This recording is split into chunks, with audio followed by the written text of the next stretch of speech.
If you've ever felt overwhelmed managing everything under one Gmail account, then this video is for you. Today, I'll walk you through a simple step-by-step method to create your third Gmail account, perfect for separating work, hobbies, or personal tasks.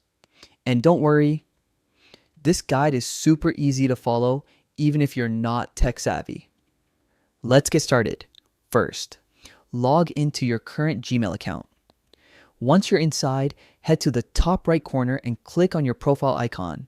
This opens all your account controls and allows you to manage multiple Gmail accounts in one place. From there, look for the option that says Show More Accounts. Click on it and then select Add Another Account.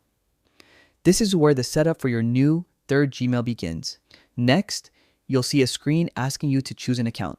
Here, select Use Another Account and then hit Create Account. Make sure to choose the option for my personal use since this guide focuses on creating a general purpose Gmail account. Now you'll enter your basic details, your first and last name. This name will appear to anyone you send emails to, so pick what you're comfortable with.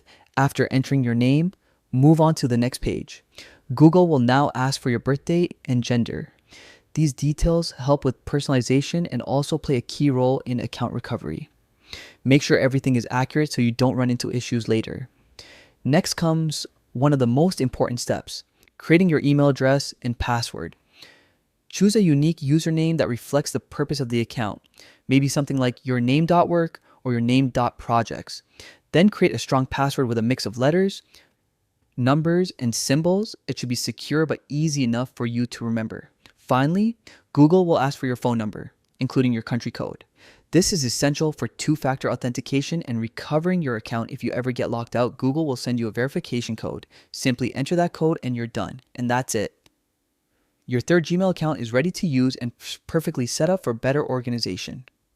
If you found this guide helpful, make sure to like the video, subscribe for more tech tutorials, and drop a comment if you want guides on other Google tools. Thanks for watching.